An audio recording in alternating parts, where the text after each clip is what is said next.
Hello, and welcome to another episode of Boundless Body Radio. I'm your host, Casey Ruff, and today we have another amazing guest to introduce to you now. And warning, I have not been brushing up on my French, so I apologize on the pronunciation. Dr. Evelyne Bourdua-Roy is a returning guest on our show. Be sure to check out her first appearance on episode 329 of our show, titled Passion in Low-Carb Healthcare. Dr. Evelyne Bourdua-Roy is a family medicine physician who graduated from the University of Montreal in 2015 and from LaValle University in 2012. She is also board certified in obesity medicine by the American Board of Obesity Medicine. Additionally, she trained with world-renowned fasting experts, Dr. Jason Fung and Megan Ramos, in Toronto in 2016 and 2019 at their Intensive Dietary Management Clinic. She has also trained with Dr. Georgia Eid on the ketogenic diet and mental health, with Bitten Johnson on food addiction, both of whom are former guests and absolutely amazing, and on hormone replacement therapy with Dr. Neal Rosier and Dr. Sylvie Demeris.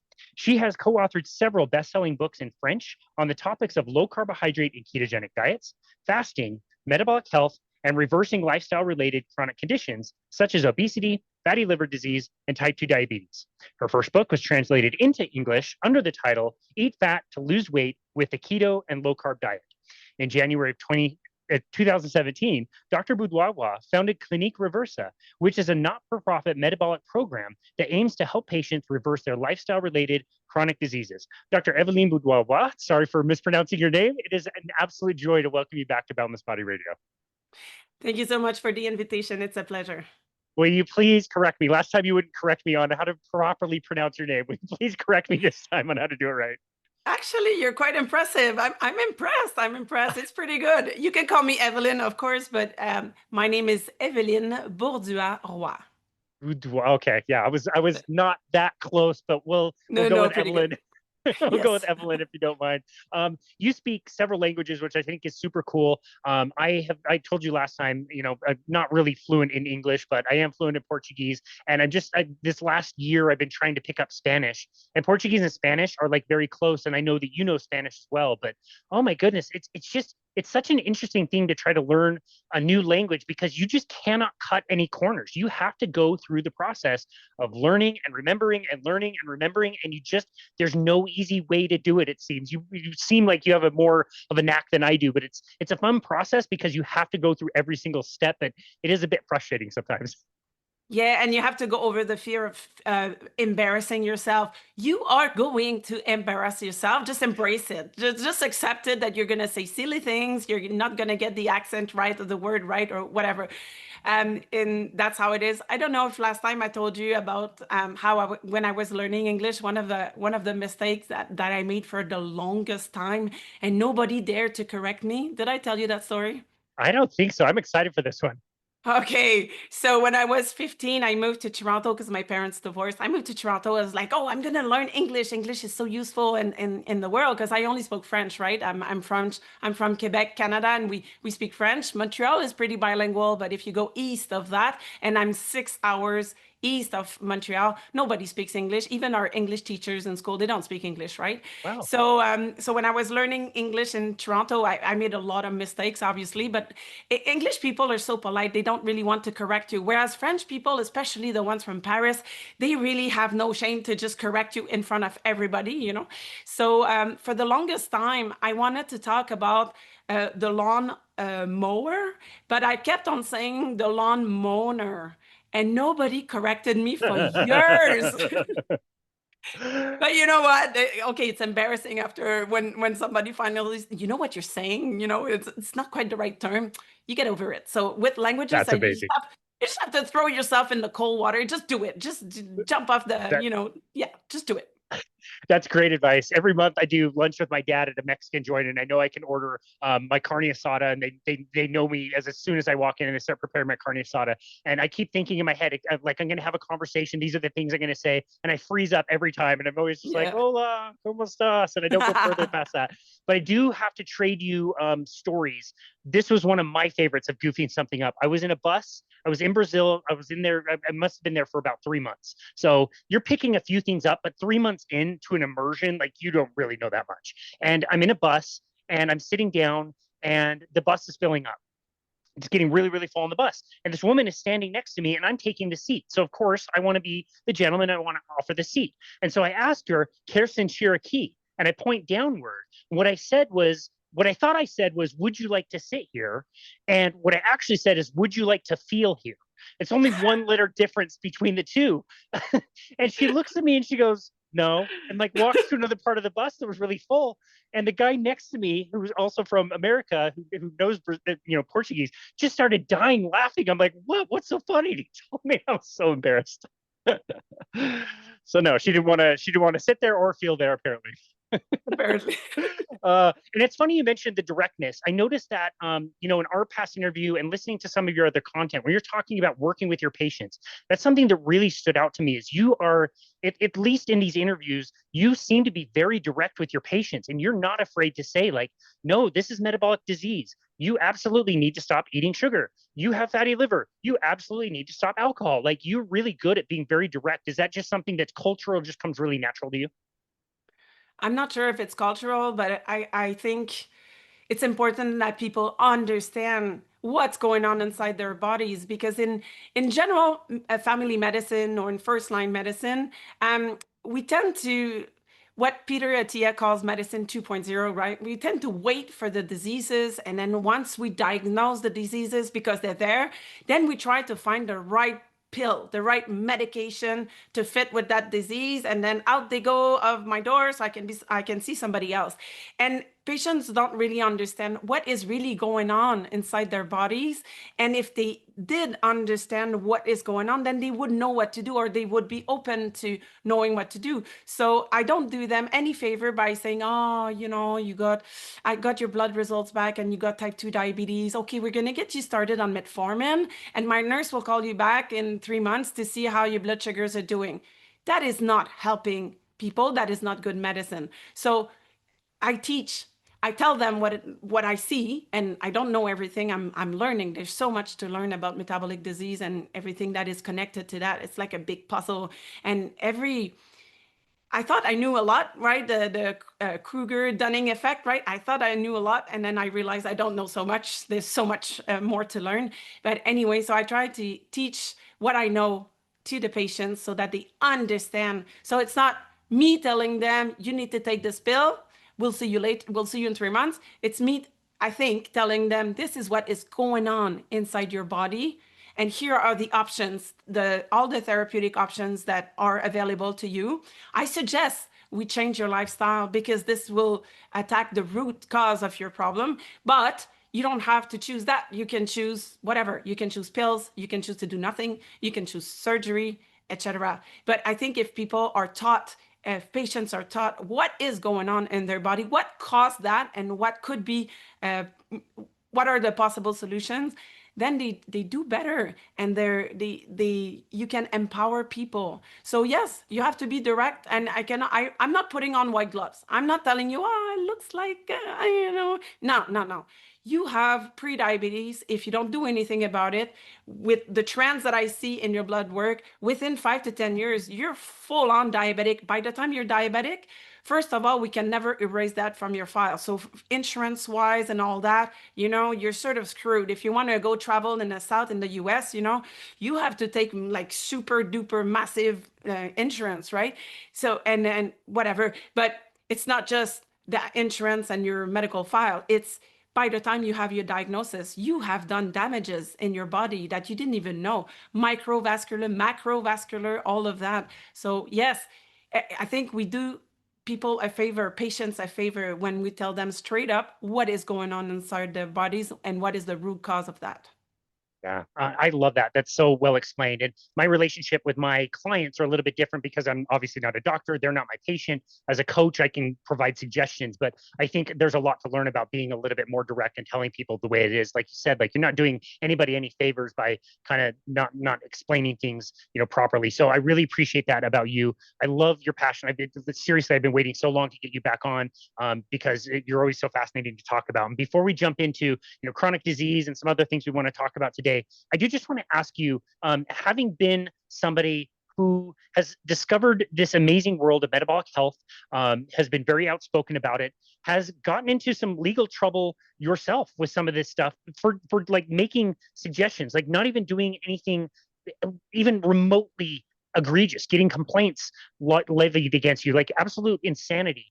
We've included your story in a composite episode that we did, where I included clips from Dr. Tim Noakes and Dr. Gary Fettke, who also had some of those kind of issues. And we just recently recorded an episode with Dr. Deanna Kelly, who put together this mental health study. It was going to be done where they could provide food for people. So it was, a single blinded study.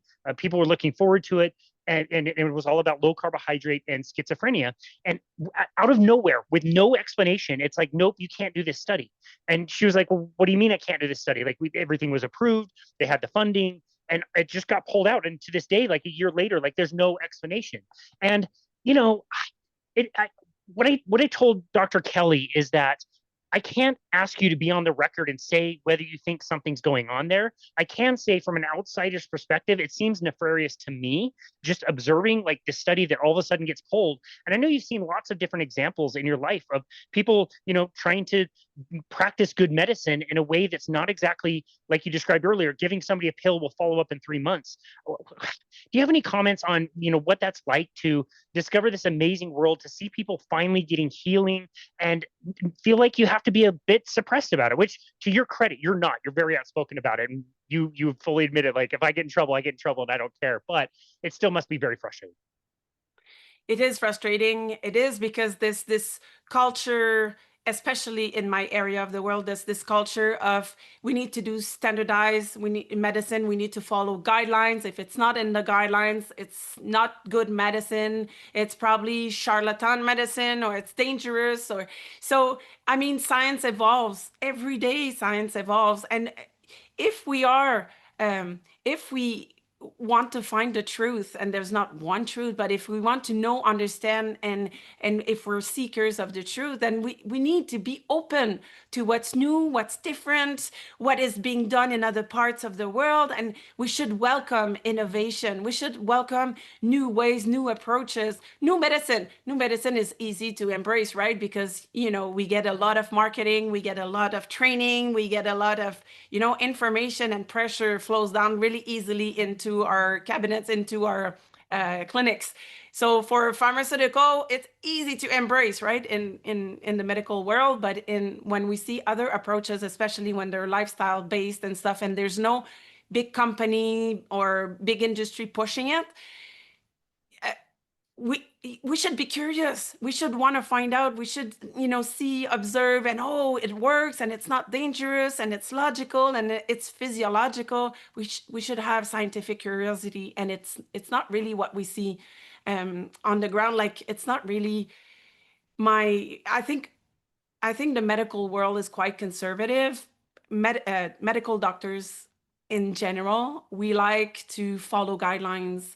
We like to practice the way our peers are practicing. And if we all practice the same way, there's safety in that. If it's all within the guidelines, it's safe medicine, but it's not necessarily the best medicine for the patient in front of you.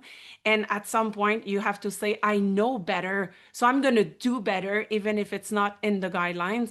But yes, it gets us into trouble. And myself, like, I've been 4 times in front of my licensing body with an attorney, trying to defend myself for practicing the medicine that I do. And maybe I said I don't care but I do care, because it's extremely stressful to go that. And the first time I had a complaint, I think I had a post-traumatic stress disorder for years after that. It took me a long time to stop living and practicing in fear. And now I decided that, okay, the fear is still there. But I cannot not do this medicine. And so if they want to file another complaint against the medicine that I do, there is only one way for me, and it is to stand up.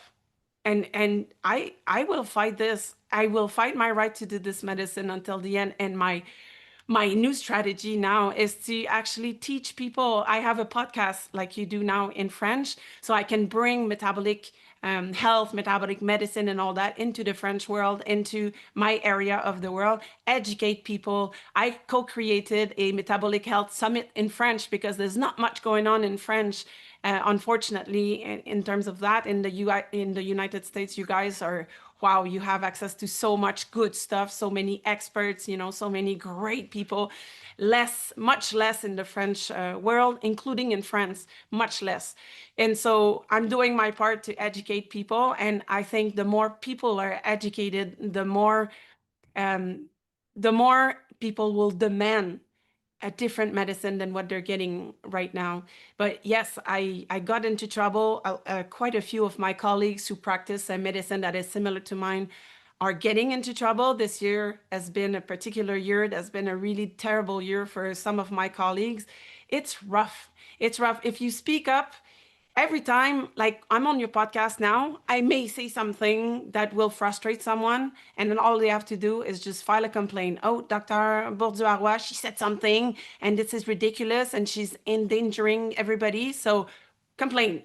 And the way it works here is the people who complain, they don't have to prove anything. They don't have to substantiate their complaint. They just have to say, she said this and this is dangerous, and they will investigate me. They will, ask me. I will have to take an attorney. I will have to defend myself. They don't need to bring any proof.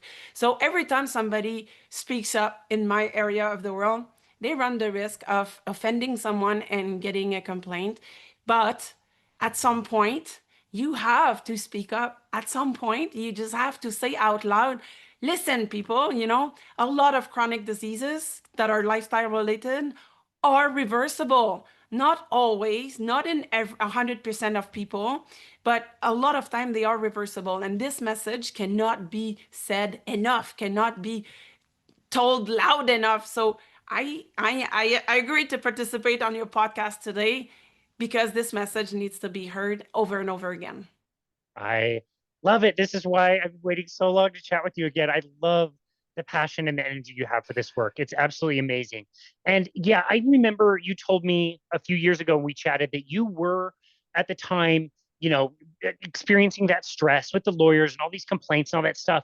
You were willing to step away from this as a profession, like you didn't want to practice medicine. But it's fair. The point that you made is really fair to say it's not that you didn't care. It's just that you were never going to go back to practice medicine the way that you were practicing before. Like you said, like you can't unsee the truth. And so it's not that you didn't care and yeah, you're going to go do translation services or something to do with language, but your heart would have been broken, I assume. Like I imagine that would have been very, very difficult to know something and not have, without like a podcast or, writing books or something, to not have a way to work with people. That would have been devastating to you personally, I would guess. It was my biggest fear. The first time I appeared in front of my licensing body, my biggest fear in my heart was they are going to stop me from doing this medicine. At any point, they're going to tell me, okay, doctor, you keep your license, but you're not allowed to do this medicine anymore. That was my fear, because then it's not worth it for me. It is no longer, medicine 2.0 is not for me anymore. I'm into 3.0. I'm into prevention, reversing. I'm into educating people, empowering people, changing the way we do health. I'm not into diseases, I'm into health. And I want my patients to regain their health and regain their sense of having a control over their lives, because they do, so this is the medicine I am willing to do. And if I cannot do that, then I don't do medicine, because I cannot do 2.0 anymore. This is against my value. And I did not become a doctor to do sickness and pills Yeah. only. Wow. That's a perfect segue, because I wanted you to take us inside of your clinic and the way that you're practicing now. I wanted to talk to you about obesity, type 2 diabetes, fatty liver disease. You're an expert in that. And I think going into your clinic and taking us through like what it's like to be there will give us access to all of those things that we can talk about in this conversation, and food addiction and hormones and all that kind of stuff. So, what was it like to step out of the traditional medical model to, realize that that's what you were doing, to be a doctor, to want to help people is, in the system that we have, is about giving people pills and seeing people for, a few minutes a day. What was it like to transition into what you're doing now in your clinic? Yeah, in the public system, because healthcare in Canada is public, right? So doctors are employed by the government. And so the government dictates how much we can charge. Well, we don't charge the patient, we charge the government. So how much we get paid per patient, per minute, or per consultation, whatever. And that's it. We cannot do a little bit of public, a little bit of private. It's all public or it's all private, right? So I was public, like all the doctors, mainly the vast majority of us, we are public. And there was more and more and more pressure to reduce the length of the consultations. And of course, if you can take longer if you want, but half of it will be volunteer unpaid work. And at some point you have to pay the bills at the end of the month too, right? So at some point, it became obvious to me that there was no possibility to do any quality medicine in shorter and shorter and shorter time of, duration of consultations, because then you don't even have time to be in front of the human being in front of you to listen and to just acknowledge, their experience and what they've been through and their complaints and what is not working for them. If you just want to take the time to listen to them and just be present with them, already 10 minutes have gone, right? And I'm not anti-medication. That is important that I mention it. I'm not anti-drugs. Drugs, medication, there are one tool in the toolbox. There are other tools. There are lots of tools to help a patient, right? And so my complaint with Medicine 2.0 is that all we offer now seems to be medication most of the times for most patients. And we don't take the time to say, yes, there is medication, but there's, nutrition. What you eat has a huge impact. There's sleep. If you don't sleep, huge impact on your health, on your well-being, on your mental health and all that. How do you sleep? How have you been sleeping these days? Take the time to go through all their lifestyle habits. And there's also the option of not doing anything. There's an option to go natural products, supplements and stuff. There's options to go into surgery or whatever. There's lots of options, but more and more, the shorter the consultations are, the more likely the patients will exit the office with a prescription for a drug. And that is not necessarily what they need at this point. Maybe that is what they need, but maybe not. Maybe they need that pill and something else. But if the consultation is shorter and shorter, then we don't have time to do miracles in 10, 15 minutes, right? And usually people who consult nowadays, they don't have one issue. They don't have one problem they want to discuss with you. They have multiple problems. This is the new normal. Having multiple medical conditions and issues is the new normal. It's the average, right? It's what people have: diseases, chronic conditions, they have pain, they have fatigue, they have brain fog, right? So discussing just one issue in 10 minutes, it did not fit with me anymore. So that is the public system that I exited from. I took 2 years to go to Singapore with my family, and I did not practice medicine in Singapore. I just did all my billions of projects and read tons of books. That pile of books you have on your night table that you're That one like, right there. Yeah. yes, that you're like, oh, I need to read this. And then just when you think you're sort of managing that pile, somebody suggests a great book, you have to read this.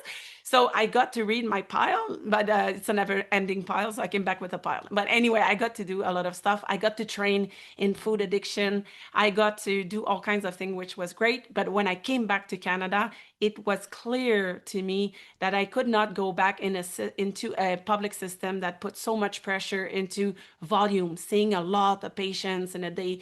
The more you see patients in a day, the less time you spend with them, the more likely you are to prescribe them only a drug. And that's not necessarily what the patients need. So I'm like, I need to go private, which in Quebec, going private is a bit of a rebellious act, because we have this concept that health should be free, should be available, should be accessible. People should not have to pay to go see a doctor. This is in our culture, this is in our mentality. So going private, most people, I think that the doctors who do move to the private sector, they are motivated by money. I know it can seem like that from the outside. In Quebec, we have a love-hate relationship with money. We are from a really, really Catholic background where we used to think money was dirty. It was better to be poor than you're a better God-fearing person if you're poor. So we have this weird relationship with money in Quebec. So going into the private sector for more money is not well looked upon. But in my heart, I knew I wasn't making that move for money. I was making that move so that I could do quality medicine.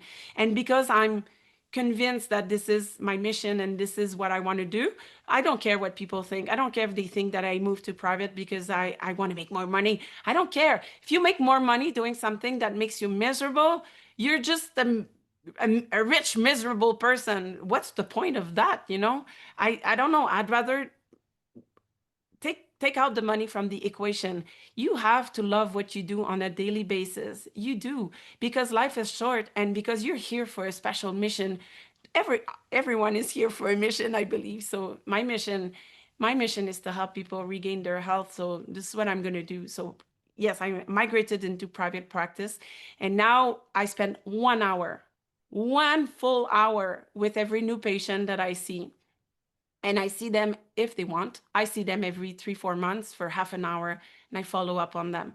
I take them through a journey of transforming themselves where they do the work. I just help them. I counsel them. I suggest, and we work together to see what's the best strategy for that person. What's the best plan? What's the priority? And what can they do right now? What's within their power? How much time or mental margin? How much mental juice they have right now to go on that journey with me, and I accompany them. And you know what? Every day, I swear to you, every day that I go to work, when I finish at the end of the day, I feel like I've ran a marathon, and I feel I don't feel exhausted. I feel inspired. I feel energized. I go back home smiling, and I get home and I'm like, today I saw this patient, that patient, they had diabetes, they don't have it anymore. That patient, the other day I saw a lady, she lost 100 pounds. She started working again. She had stopped working, and she had stopped believing in her dream of one day becoming a mother because her body was so sick. And then we had this big conversation, and we created a plan and strategy for her, and then she disappeared. I did not see her for 1 year. And then she came back and she said, maybe you don't recognize me, doctor, but I'm your patient, and you saw me last year one time, and you told me what to do. I did it, and I lost 100 pounds. I started working again, and my periods came back, and now I dare to believe that maybe one day I'll be a mom. Wow. How can you not be happy at the end of your day when that is every day? This is every day. Every day for me, I have patients like that. It's amazing. It is. It's just amazing. Yeah, I think back on my career and like personal training, doing nutrition coaching. You're giving the people these plans that never work. They just don't work for everybody. And Yeah. you and I are both huge fans of Dr. Jason Fung and his Yes. concept of like blaming the victim. That's what we would do. It'd just be like, oh, you weren't good enough at counting. You didn't Mm. confront your emotions enough. You didn't have the right portions or the right calories, whatever. And then you find this other world, and suddenly it like you have a hard time finding who this won't work for. It works for seemingly everybody. It's amazing. And the job satisfaction is so incredible. Like feeling like, you did something, you made a little bit of a difference, you helped somebody. It's incredible. So it's such an addictive feeling. And I completely understand why you get so wrapped up in it. That's fantastic. And I'm assuming your patient population coming to you, because it's private, they probably already know what you're doing. Yes. Is that by and large correct? Yeah, that is correct. The patients who come to see me, they've read one of my 10 books, or they've heard my podcast, or the whatever. The most of them have known me, but more and more I get the husband, the wife, the daughter, the neighbor, the best friend, the colleague. Like the right now I have 850 people on my waiting lists Wow. just by sort of word of mouth, because it works. It's not magic. It's physiological. It's logical, physiological. give the body back what it needs, rebalance everything, and the body knows what to do to be healthy and to stay healthy. It just, we've lost our way. We've lost Yeah. our way with the food that is not really food, that is sold to us, the lifestyle that we have, the stress that we have, the pollution, the nanoplastic, the contaminants, the endocrine disturbers, name it. We've lost our way as human beings. We tell people not to go under the sun, it's dangerous. So people never see the sun anymore, never touch the ground anymore, never exercise anymore. This is crazy. You just go back to what a human body needs. And and you let the body heal itself, and it works. Yeah, that's amazing. Okay, so you're not really convincing people. It's not like you're working with somebody who's naive to what you do. They're already brought on and on board. I assume most of them are already experiencing poor metabolic health. By the time they see you, there'd Yes. be no reason to see like a very healthy person unless they really wanted to get out in front of things and learn a few things, whatever. So where do you start with people that yeah, we listed already like obesity, type 2 diabetes, fatty liver. You would love to treat those kind of in isolation, but they all run together anyway with cholesterol issues and high blood pressure. How do you know where to start with somebody to get them on the right path of healing? Before I answer that question, some people come to see me for prevention. They're like, Good. I follow Ken Berry, I've read Jason Fung, da da da. Like, what else can I do? Or tell me what is going on right now if I'm doing this right, because my doctor won't do fasting insulin or something like that. Whatever. They won't do a calcium score. They won't do ApoA, ApoB. I don't know what's going on in my body. So can you just tell me if what I do is right? Or and my goal is not to judge, oh, it's right, it's not right. It's to say, okay, let's do the test and see if this works for your metabolism and your body. So I do get quite a few people, and more I get people that are here for prevention.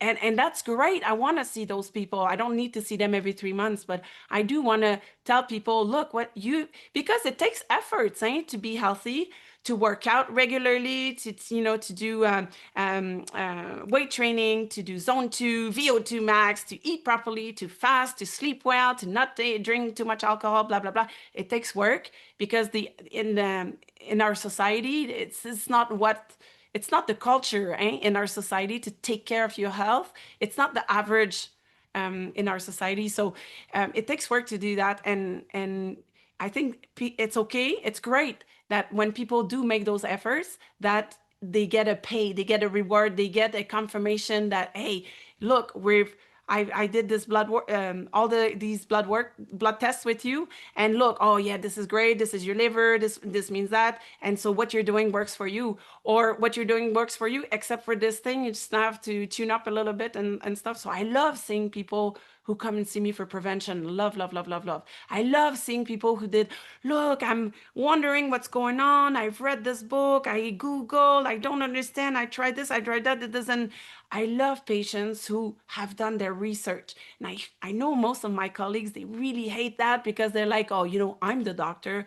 You do what I tell you, right? I love patients who do their research, ask themselves questions, and my role is to help them find the good research that is trustworthy, that they can rely on, right? With everything that is on the internet, you can find anything and everything on the web right now. You don't even know what's right, what's wrong. But so I love when people read, when people research, when people are wondering, and we do ping pong. You're like, what do you think of that? Oh, I don't know. What do you think of that? Because I've read that. I love when we have these discussions with some of my patients. But with the other patients that are metabolically more sick, it's all a continuum. Nobody is like fully sick, there's nothing that can be done, and nobody is like so perfectly healthy, there's nothing that can be done either to keep on. It's a whole continuum, right? So when patients consult me for their metabolic health, they always consult me for one or two main issues. And most of the time, if it's a chronic condition like type 2 diabetes, pre-diabetes, metabolic syndrome, fatty liver disease, PCOS, idiopathic high blood pressure, fibromyalgia, often, not always, but often, name it. There's a lot of those chronic conditions are related to lifestyle, are caused or are deteriorated by insulin resistance. And insulin resistance is all about lifestyle. It's what you eat, what you don't eat. It's how you sleep. It's how you manage your stress. It's how you exercise. Do you exercise? It's how you live your life. It's the vitamins that you take from your food, or if it's your digestive tube, as your digestive system able to take all the nutrients from your food and stuff. So it doesn't really matter what they come in, what main complaint they come in with.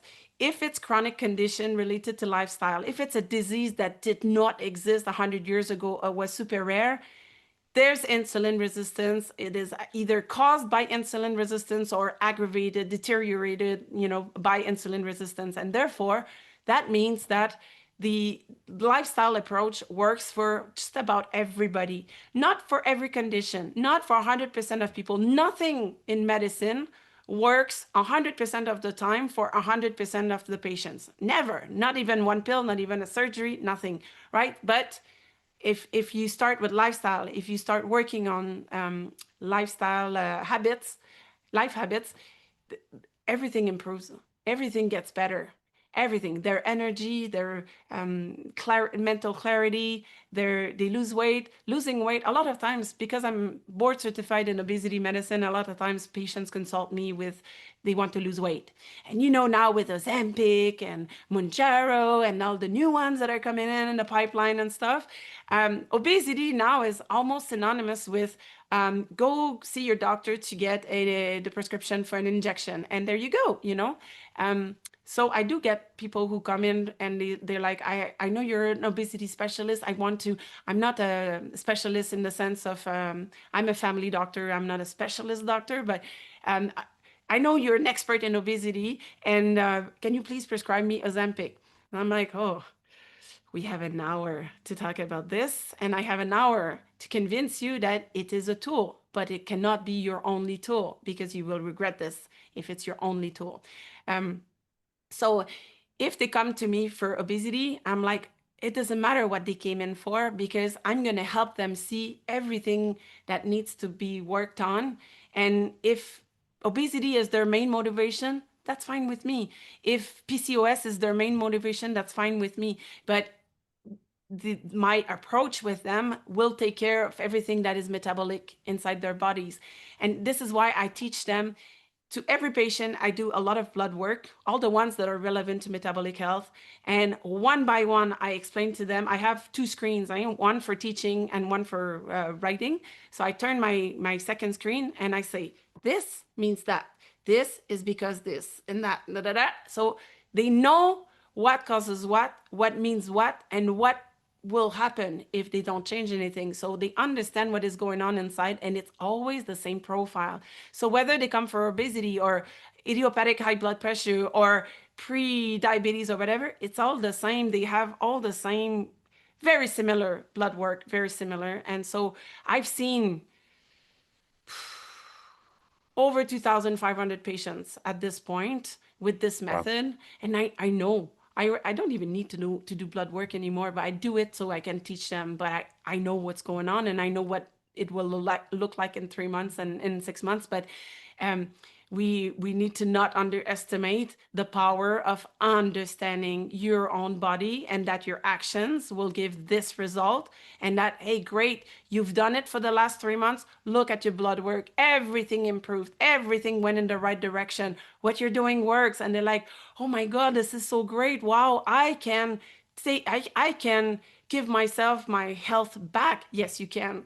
So that's what I do. So I spend a whole hour with them, teaching them what is going on inside their bodies and their therapeutic options. I do use medication, I do. It's part of the tools. Ozempic is part of the tools.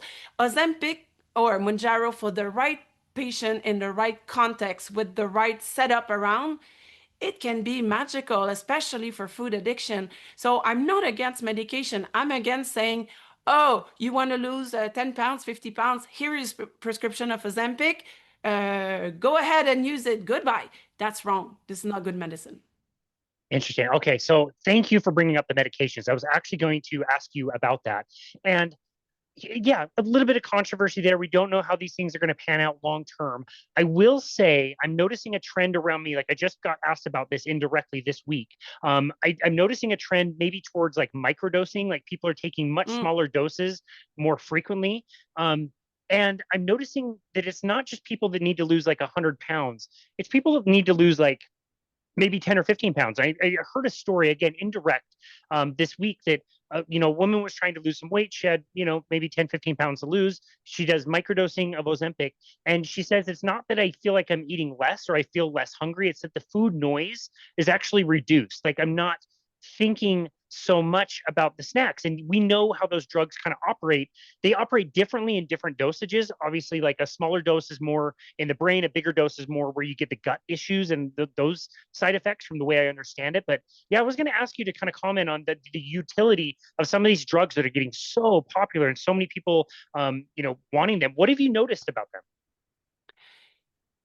Um, I noticed two mechanisms of action. One of them is in the gut, like you said, it slows down digestion. It gives you satiety quite rapidly in a meal. So it's easier to not finish your plate, to push it away and not care, right? And just so there's that. There's the nausea for some people, not everybody, but there's the slowdown of the emptying of the stomach. Um, and the fullness that comes more quickly. So you're less likely to eat big volumes. So, okay, so that can be great. But the other mechanism is how it just, the food noise, the noise you were talking about, the reward circuit in the brain, the reward circuit for some people, let's say they come home from work and it's been a stressful day and they're not feeling well inside. And some people, they just drink 1 or 2 glasses of red wine and the whole body goes, now we can relax. This is the reward. It's from the reward system. The reward system has released dopamine. Dopamine makes your body go, it's like you feel good inside. You use an external chemical substance to change your internal biochemistry, right? And so for some people, alcohol does that. And for some other people, alcohol doesn't do it at all. For some other people, it's different drugs, or it's gambling, or it's sex, or it's, I don't know, pot, or whatever. But for some people, it's food. For some people, nothing does it but food. And some people it's junk food, and some people are like ultra processed food, and but some people it isn't. Some people it's just volume, it's just any food. Any food will do. Salmon will do, with boiled spinach it will do, It will make the reward center just release the dopamine, and then the whole body finally relax, and for a brief moment, a few minutes, you have this peace that comes back into your body. Obviously, if you eat junk, the peace is not going to last long, because in a few minutes, you'll feel guilty, you'll feel ashamed, you'll be discouraged, you'll be, oh, why did I do this again to myself? And blah, blah, blah. And then this turns really negative. But you get a few moments of peace when you use your drug of choice, which you did not choose, your reward circuit chose for you. And it's going to be this drug probably for the rest of your life. You don't have to be a victim of that, but if food does it for you, it will do it forever, most likely, but it doesn't have to govern your life. So Ozempic and Mounjaro and all those GLP-1 agonists, one of the great things that they do is they do quiet the reward circuit in the brain. So when you're feeling not so well, you think less about food. It's less like, well, I need food, I need food. It's like, oh, maybe food would help, but it's not overpowering, it's not overwhelming, it's not taking over your brain. And if you do eat, because you remember that it used to work in the past to calm you down, if you do eat something super yummy, like chocolate, you don't release as much dopamine. Your brain and your reward system goes, eh, yeah, well, that wasn't so great after all. So it's easier to not reach towards your drug of choice. So this is great, but it doesn't last forever. I tell my patients there's this magical window.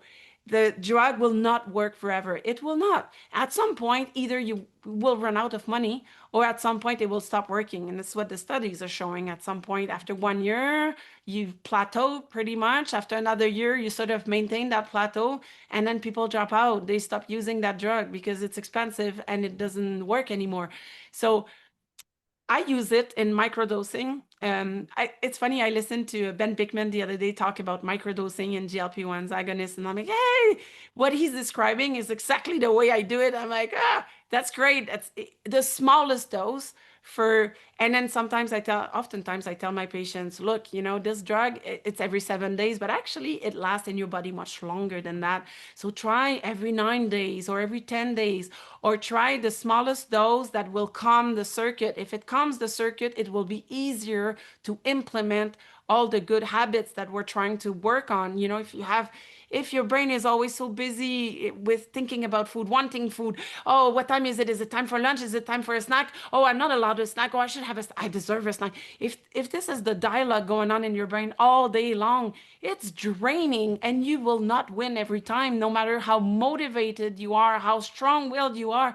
Some days are shitty days, and some days you will lose the fight in your brain, and you will go, F it, I'm eating whatever today, I don't care, right? So it's great when we have tools to calm down the reward circuit. I mean, the injectables are one tool. Contrave is another tool that we can use. Naltrexone is one tool that we can use. There are other tools, pharmacological tools. There's psychotherapy for sure.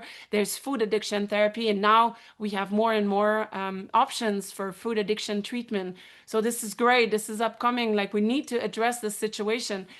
But so I like to use, with the right patient, I like to use microdosing as well. I like to stretch the doses, and eventually I like to help them wean off that medication and only use it when they feel like this week is going to be difficult. Like this week, I have a huge deadline at work and I'm so stressed, I know I'm going to go back to my drug. Or this week, we're going to an all-inclusive in the South. It's going to be all-you-can-eat buffets all day long. And when I see food, I just want to taste everything. Okay. So use it when you feel weak. Use it when you feel at risk.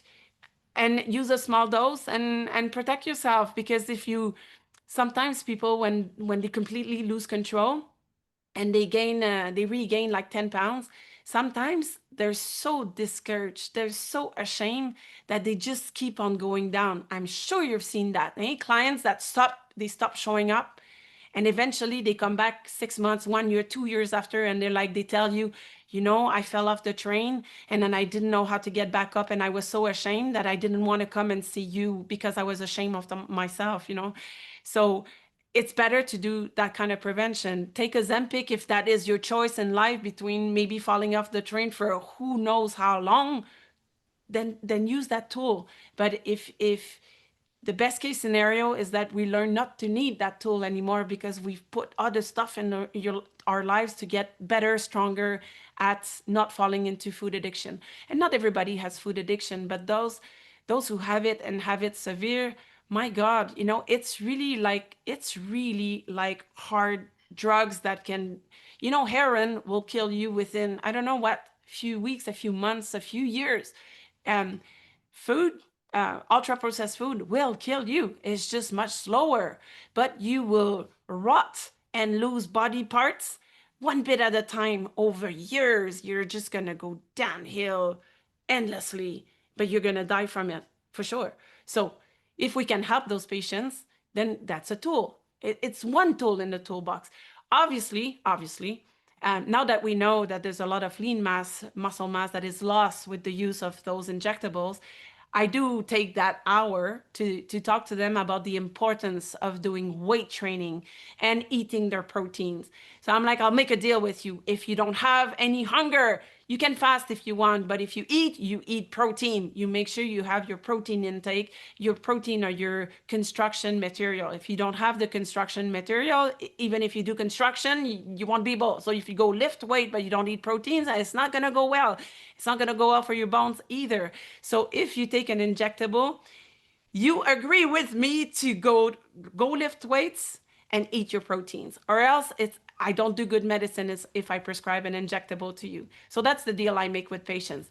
After that, if they do go weight training or if they don't, that's their decision. I'm not their mother. I'm not their, parental authority. People have the right to choose for themselves. My role is not to force something upon them. My role is to give them the best advice that I know of at this point in my career, at this point in my life, right? So I give the best advice and then they decide what to do. But we do have this conversation every single time. Wow, good. I'm so glad you brought that up. And obviously, I'm not a doctor and it's not medical advice, but I would want to hear that yes, these medications are a tool, and that tool better be paired up with strength training and protein intake. It's cool that you mentioned fasting too, because I don't think a lot of people understand that fasting works on a completely different mechanism than a calorically restricted diet. Even though you Yes. might be fasting, you might not be eating as many calories, but the fasting preserves your muscle so much better. I've never seen anybody on body fat scales who has lost lean muscle while they were practicing fasting. It's such a wonderful tool. And then you always hear about these medications that they're lifetime medications. They might not be working anymore, but they're really going to reverse and backfire really bad when somebody goes off of this. This sounds very different than what you're describing, where you are getting people off of these medications. All the time.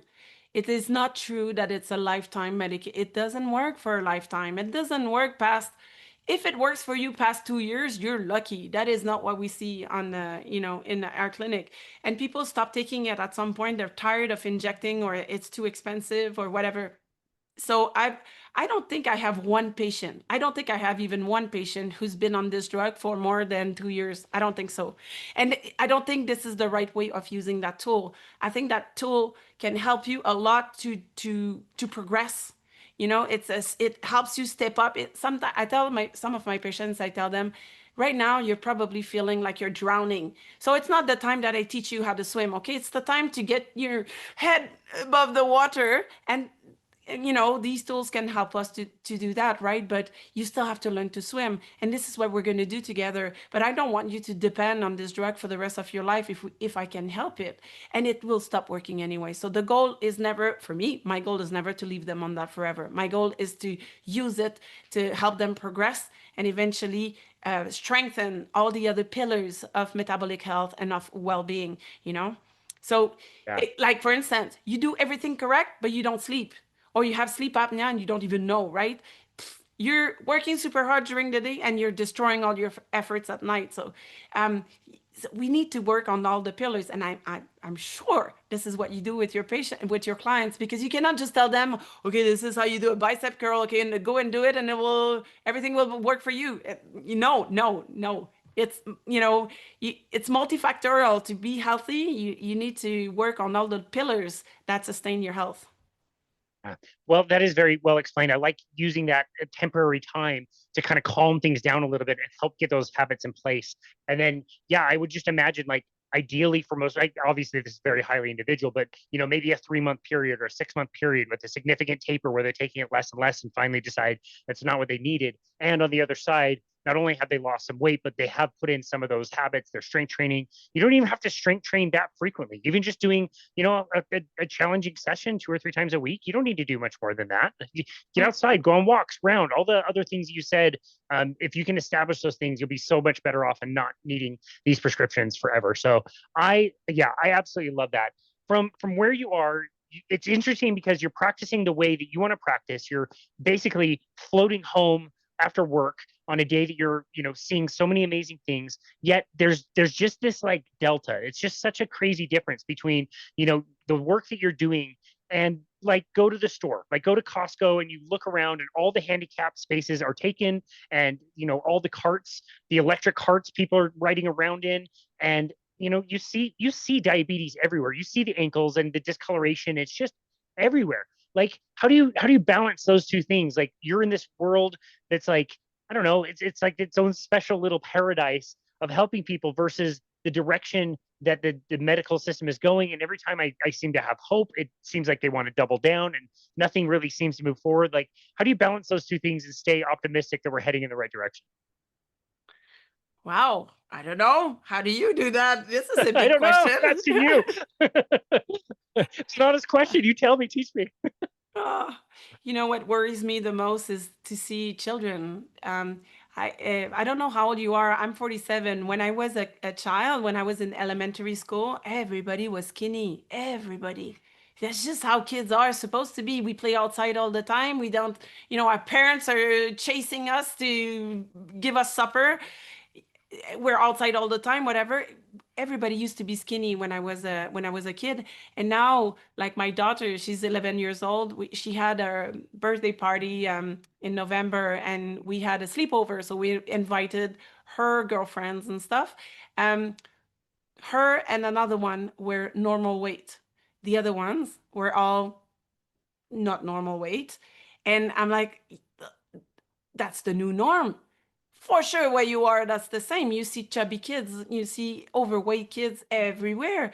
Okay, if the patients that I see now that are 50, 55, 60, whatever, 45, pre-diabetes, if they develop overweight and pre-diabetes in their 40s and their 50s, they will develop complications in their 50s, 60s, 70s, most likely, depends how fast they go and their trajectory.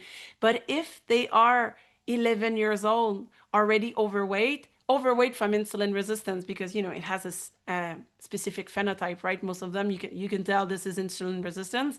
Um, what's going to happen to those kids, when they're 30, 40, 50?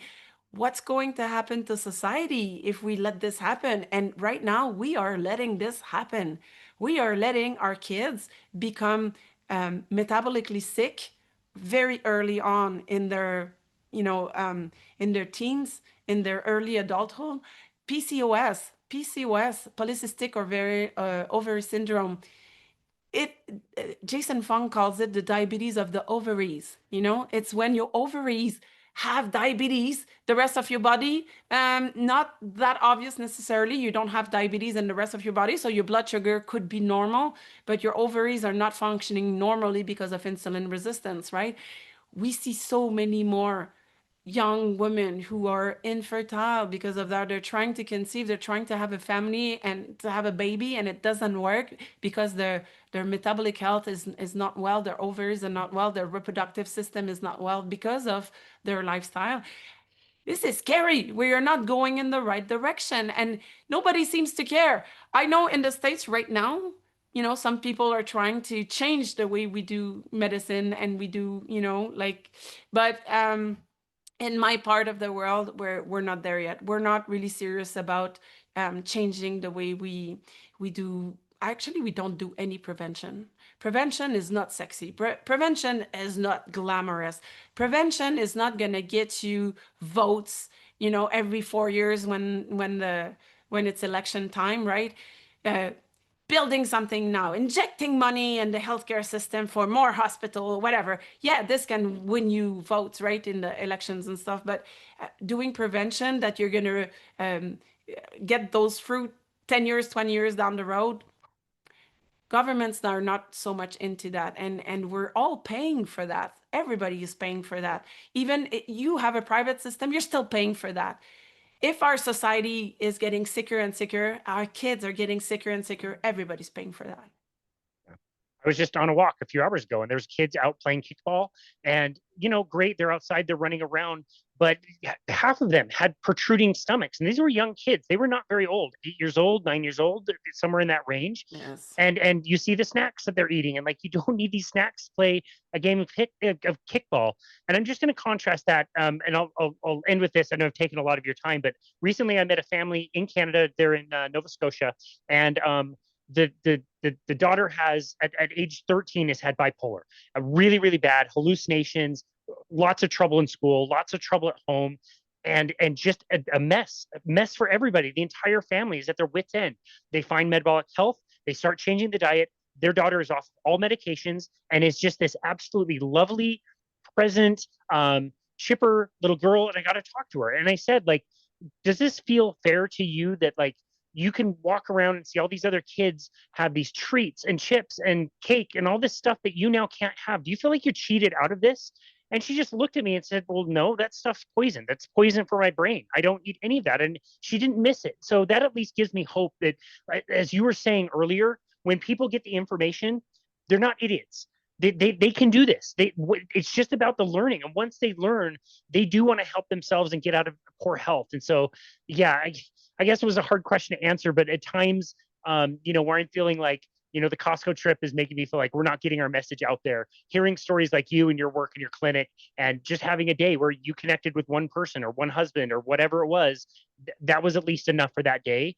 And you're connecting with people on your podcast and all your different content in your books and everything. That part does give me a lot of hope. So it's been an amazing conversation. Like I said, Evelyne, it's one that I've been waiting on for a long time. Hopefully, I mean, we didn't even talk about some of the things we were going to, like hormones and food addiction. So maybe we could have you on another time to chat about those things. And hopefully it won't be another 3 years. Maybe it could be a little bit sooner, but I know you're very, very busy. So for now, where would you like people to go to find you and connect with you in your work? Well, it's difficult because people who listen to you are probably most likely Americans or English-speaking people, and everything I do is in French in Quebec.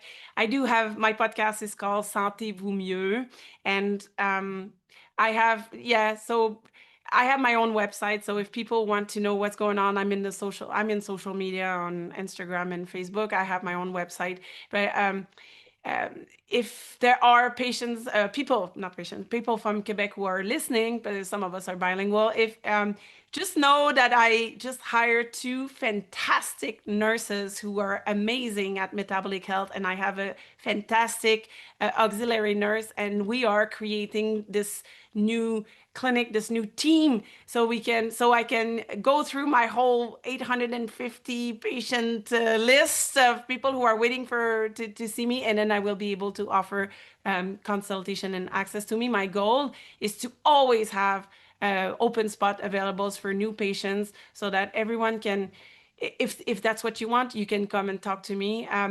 Because in Quebec, when you have enough patients, then you just close your clinic. Yeah, I don't take new patients. I want to take new patients forever until I retire, which I will not. I will not retire. So I want to take new patients forever. Whoever wants to work with me, I want to work with them, basically. But I'm in Quebec, and I do my work in French, so it's not so much for the people who listen to you, I guess. That's But okay. thank We'll you. link it up anyway. Yes, thank you for this opportunity. Yeah, To thank you so very much. I just your passion it's very inspiring, the work you do. So thank you so much for taking the time to be on our show today. We really appreciate you. Thank you for having me. Absolutely, it was an honor. And this has been another episode of Boundless Body Radio.